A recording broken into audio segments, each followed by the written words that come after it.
Hello everyone, welcome to BW Business World. I am Avantika Mohan, the Community Lead for Sustainability World, and today we have with us Mr. Sandeep Channa, the Chief Sustainability Officer at Tech Mahindra.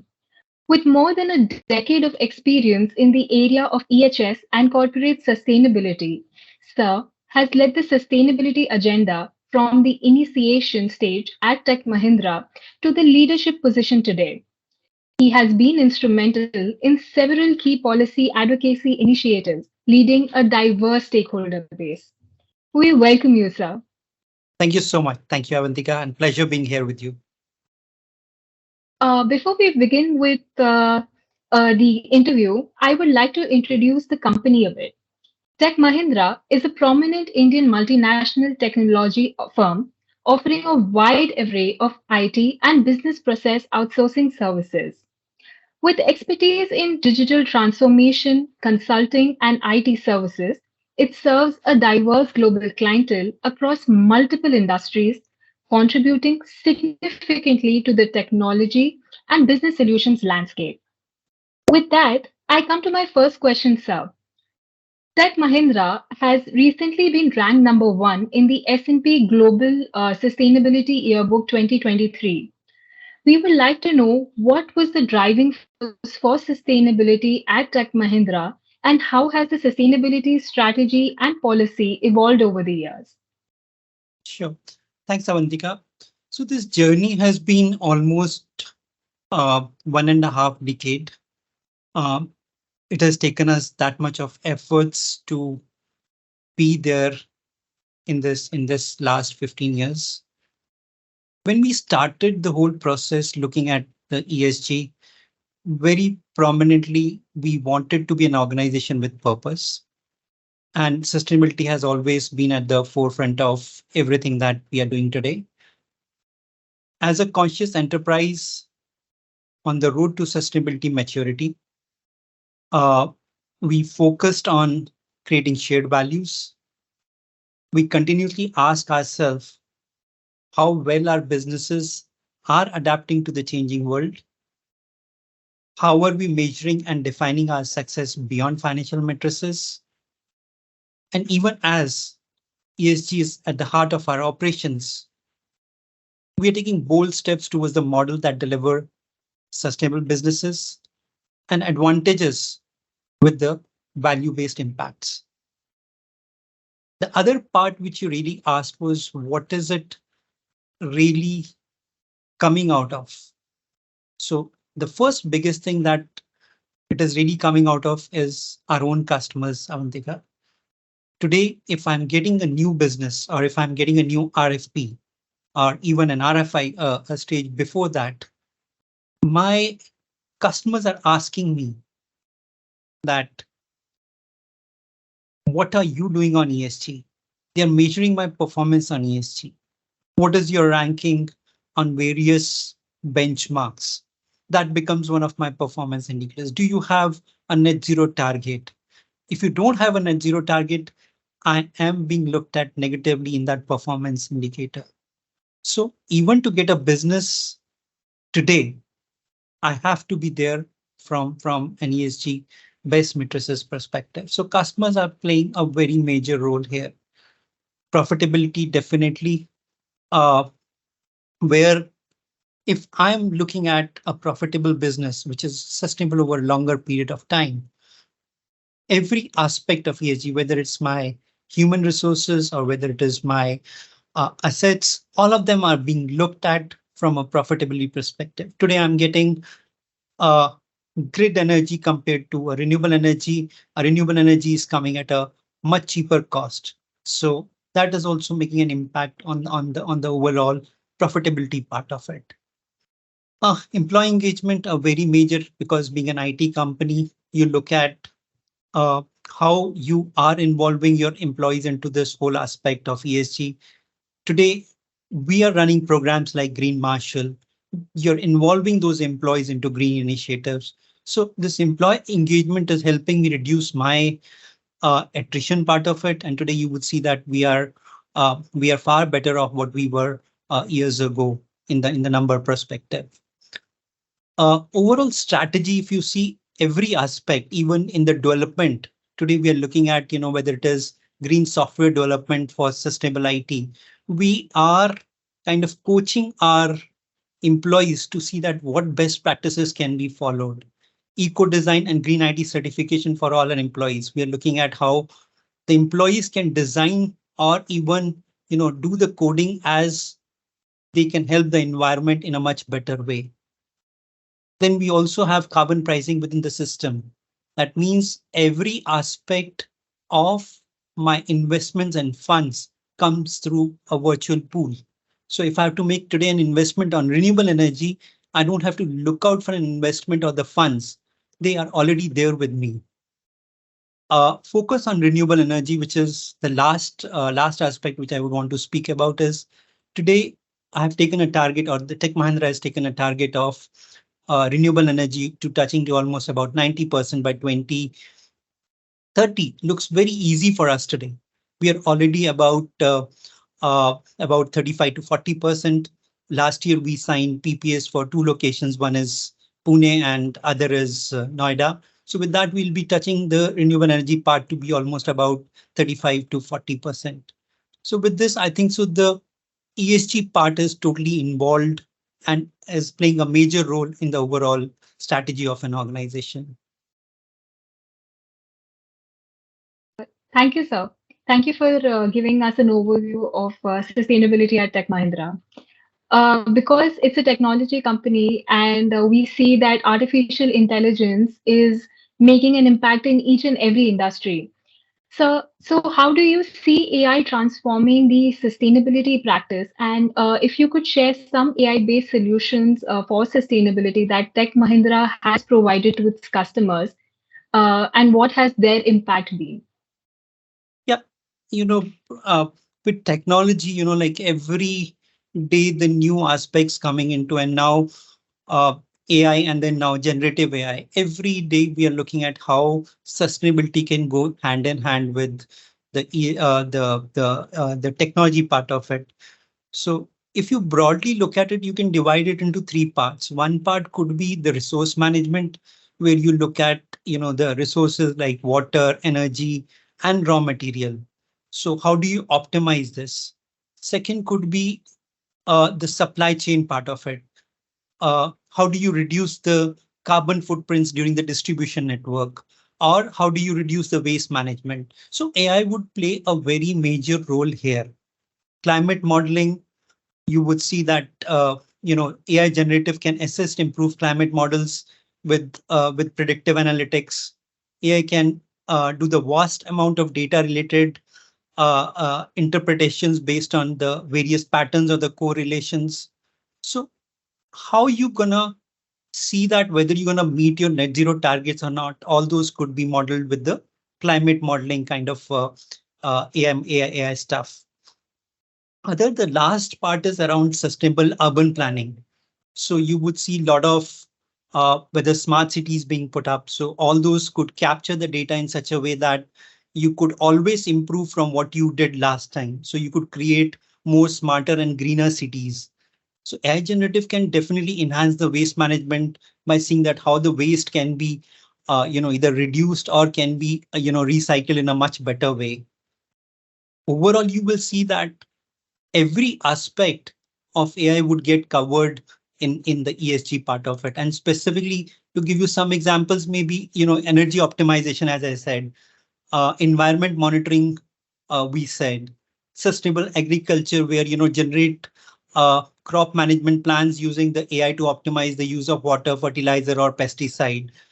And again, water resources management could be another one. AI models could help monitor and predict water quality or even the consumption and distribution. So all these aspects are now AI. And in most of these, either we have started working or at some stages we were already developing the whole models for our customers. Does that answer your question, Avantika? Yes, sir. And I just wanted to know, like the last bit, if there's like a particular solution that you developed for your like for one of your clients, and what impact has it made for them?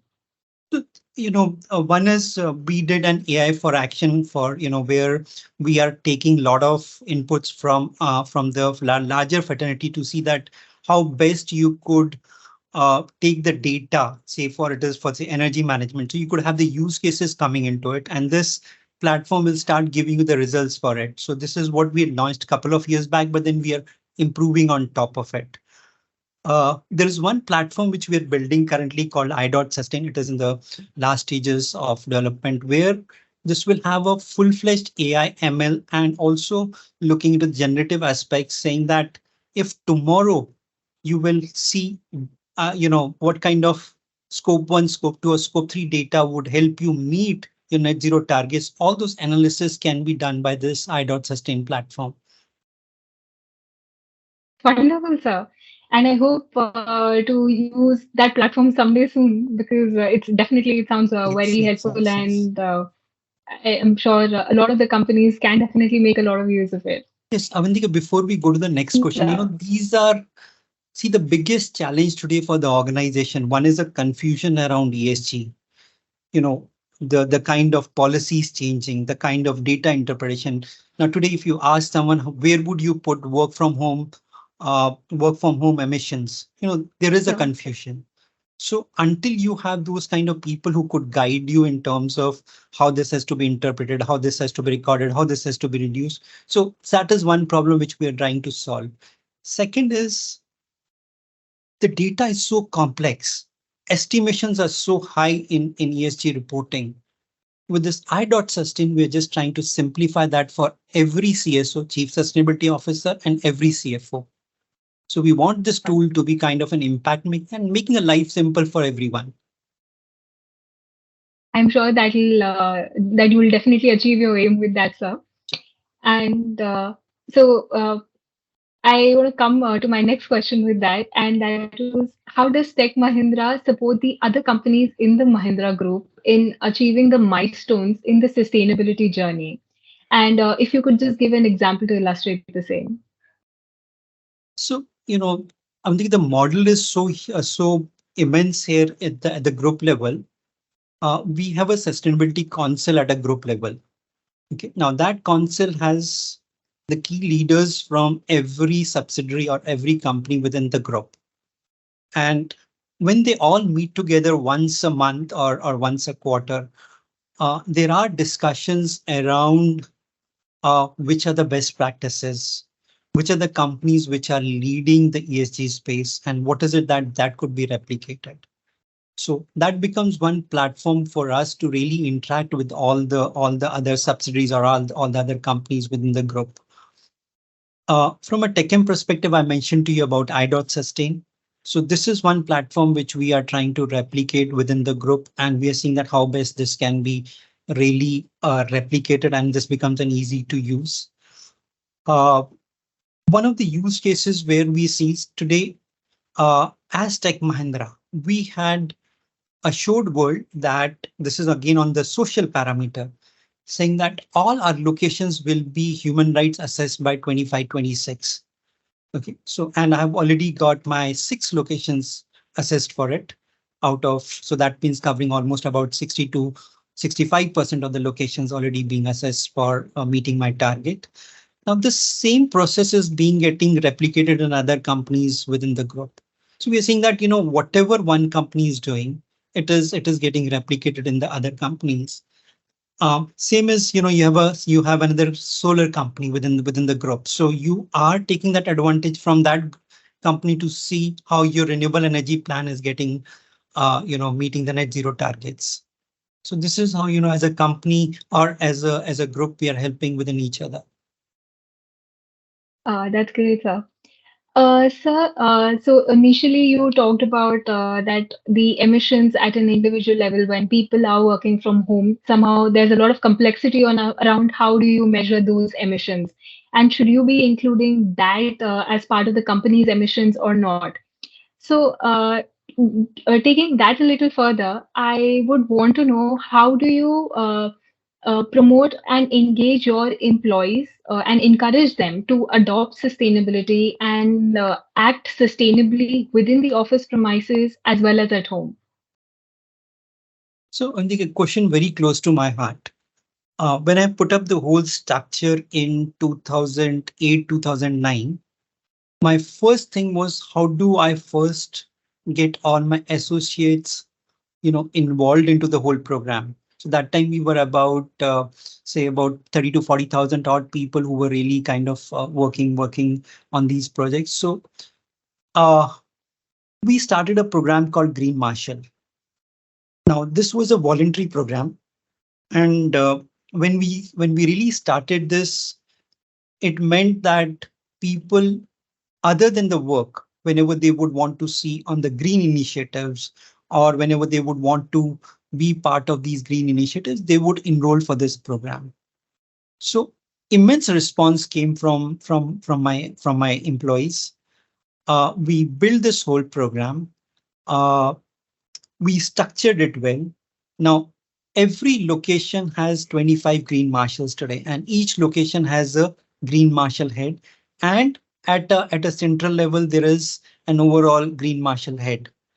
Now, this whole program is structured in such a way that there are incentives, there are there are there are KRAs well decided, the programs are well decided, and what initiatives to be taken are well put in place. One of the big achievements of this whole group was we planted about 10,000 trees in Gogilgaon village. This is closer to Ahmednagar district some time back. And of course, it was through a partner of a foundation, and all of them survived, all of them.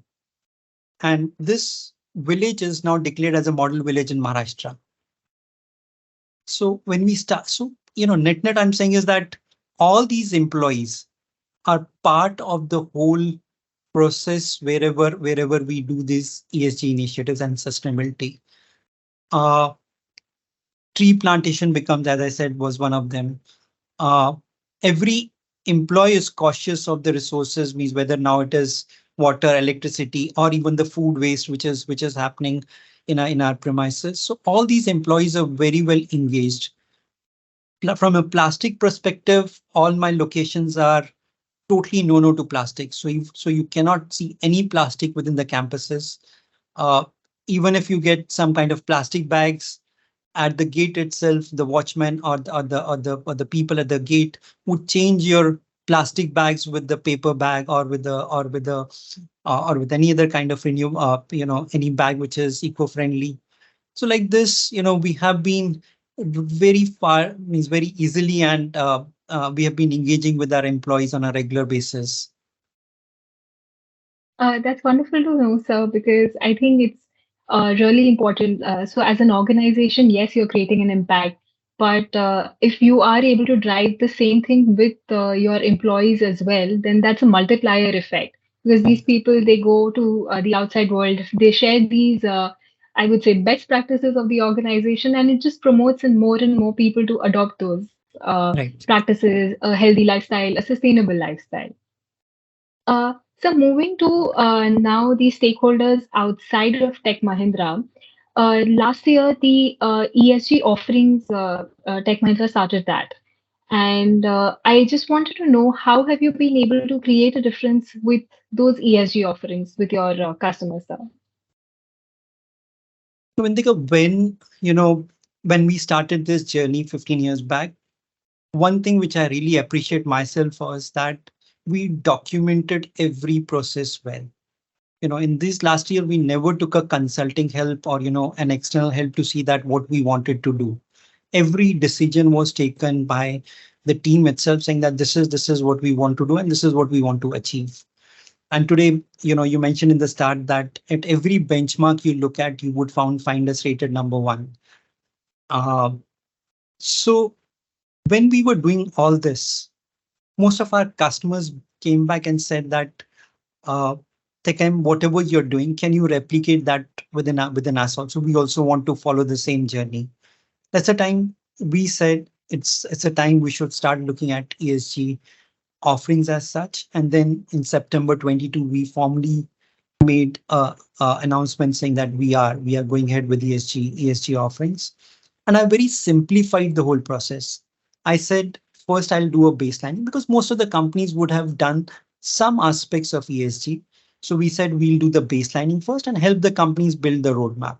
Now, to do the baselining, we said you will have to do some kind of an audit, some kind of an assessment, some kind of a benchmarking exercise, and see that this is the place where you are in. So you do that, and then you also help company build a roadmap. Suppose a company wants to be net zero by say 2050 or 2035. So you help that company build a roadmap how they will achieve that, and will it be a complex process or will it be a simple process, and then also find the routes to do it.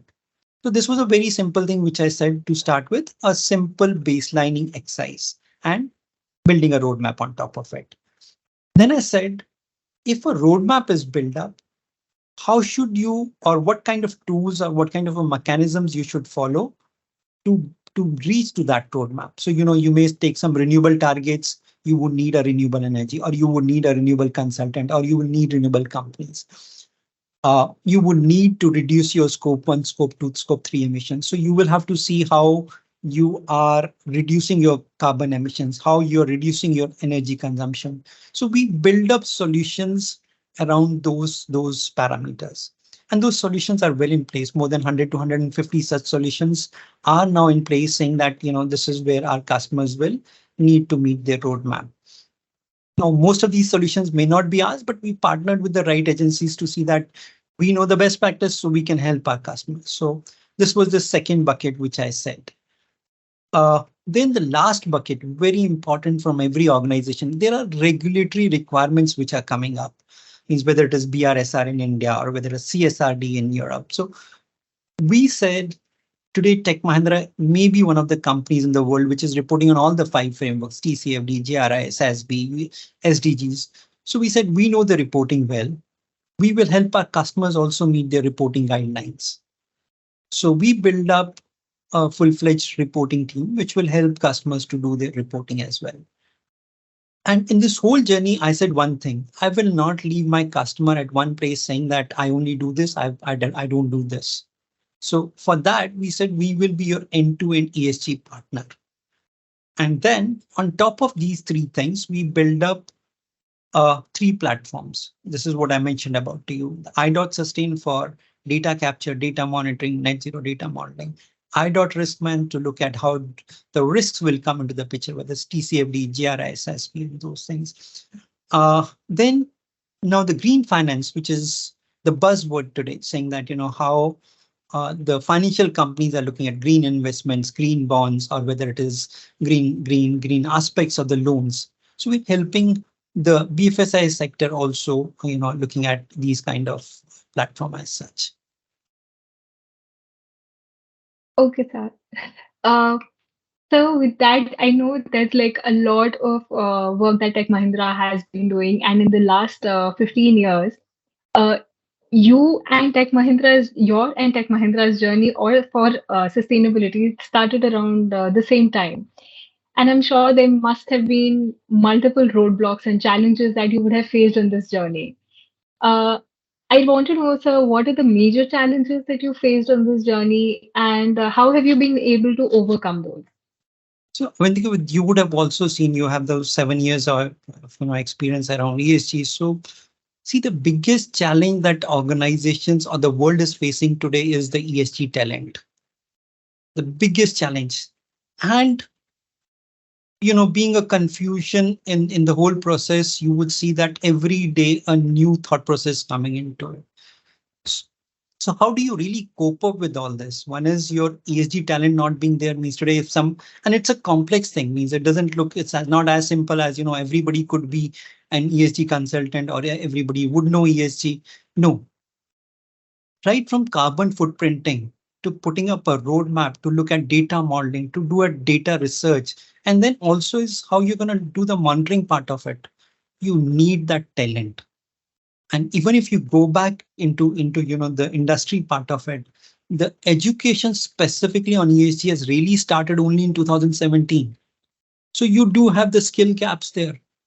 So all these years, the biggest challenge was, one is how do you manage the skill sets? How do you add the skill sets? And then how do you update your team with those skill sets? There were no training, so you would see that, okay, you teach them yourself, saying that, okay, this is a session where you want, and then you improve on top of it. Okay, sir. I know, Of sir, course, other education. challenges are huge, but this was the one which is on the top of the mind. No, sir, I actually totally agree because nowadays when people talk about sustainability, I think if it as a concept is taught from the very foundation level, it can really change the entire landscape for us. Absolutely, And absolutely yes, right. sir. So that brings me to my last question for you, and that is that when we talk about sustainability, diversity, inclusion, equity, we recognize that there is a huge change in the mindset that we need to have. A change in the mindset, a change in the individual's behavior. How do you think can we drive that change and make sustainability or sustainable products more affordable? And how can we change that mindset overall, sir? In fact, this should have been the first question. So, but look at from this perspective. World was seeing that sustainable is costly. Sustainable products are costly. Today, the perception is changing.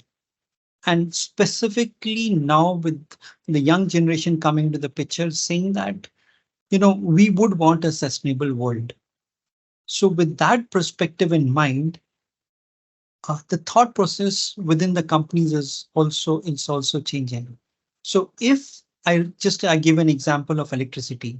Electricity to us comes almost about 1 rupee 20 paisa, or whatever, from a renewable energy cheaper. So it is definitely impacting the profitability in one way or the other. So as you're moving forward, every aspect of ESG is making you sustainable and profitable as well. So that mindset has to change.